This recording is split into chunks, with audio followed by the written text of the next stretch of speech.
Greetings, I'm Mark with Unlimited Story, a channel dedicated to writing, world building, marketing, and most importantly, getting things done. If those subjects are interesting to you, consider hitting up our website, unlimited-story.com. In this video, I'm going to be going over, should you consider using Kindle Vella? So sit tight and I'll tell you what you need to know.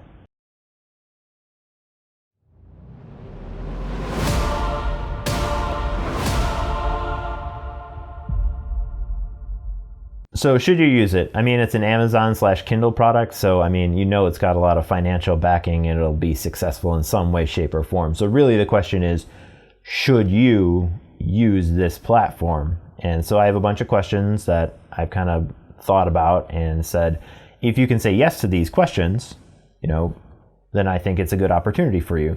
If not, I think you should really take some time and think about your strategy.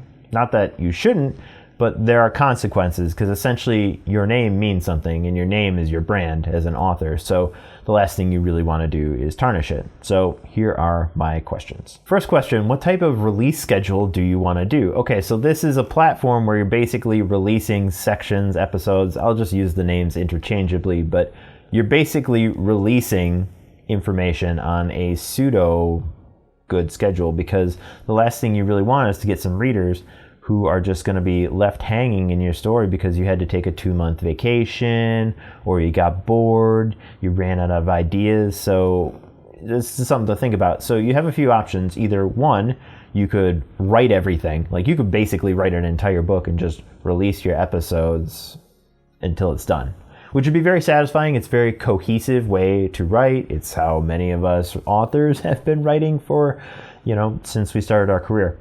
The other option, though, is to release on, a weekly basis and just write throughout the week. And, knocking out 600 to 5,000 in a week isn't impossible. But, there's also editing that's also involved. See, the thing is that this platform is social, so people will be interacting with you, or at least being able to send you, messages or comments. So if people said, oh man, could you do this? You had that flexibility. But if you have your entire plot written out, and then that's really not an option. So, of course, these are your own stories. I'll never tell you to just cater to your fans, but, you could if you wanted to, but that's up to you. So your release schedule isn't ultimately what's going to be the deciding factor whether you should use this platform or not. Ultimately, the big questions you should be asking yourself are, can you start? Can you continue, or do the grind, and can you finish? So like full-time authors, I don't really think this is an issue because you guys do this full-time. This is your job, and you probably already work with schedules and deadlines. So I'm not terribly worried about that.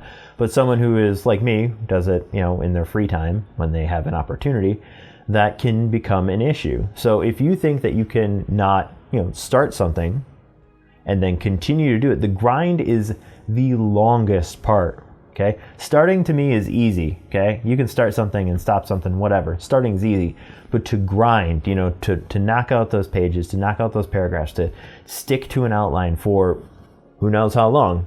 How long does it take to make a rough draft? For me, it takes about 3-4 months, and then there's all the editing, and that can take another 3 months. So these are things you really need to think about, because if you're producing content for your readers and they're paying to see it, you don't want to leave them high and dry. And this is where I'm going as far as brand, because brand is everything. It is you. You are representing yourself, and your name is very, very, very important. Honestly, I'm not trying to scare anyone away from this platform. Brand is really important, but I would never tell people to just not put their work out there in fear. I've gotten bad reviews. It's true. I've gotten them. It was sad. It kind of bummed me out, but I moved on and I got better. So it's something to just be aware of, because this is what the industry is like. This is what the real business of writing is like. And it really sucks having some kind of 1-star review next to your name, and that's it. And that's how people will view you when they see your name online. So I want people who jump on here to give it kind of their best go and kind of be aware of what they're going to be running into. So should you use Kindle Vella? Well, if you can start, grind your way through, and finish at a quality that you're really happy with, why not? Go ahead. I will tell you, just don't bite off more than you can chew. Definitely just stick to what you're good at, what you're comfortable with, and then, continue to grow. This isn't a race, it's a marathon. Rome wasn't built in a day. A lot of people did it over the course of time. And I also will tell you, and this is like the history of marketing, you want to try to do this. You want to underpromise and overdeliver. Customers/readers are always happy to get more than what they expected. So I recommend that, and I'll leave you with that thought. Is there anything else you want to add? If so, post it in the comments or hit me up on Discord. Consider subscribing or at least watching another one of my videos that YouTube recommends. Peace.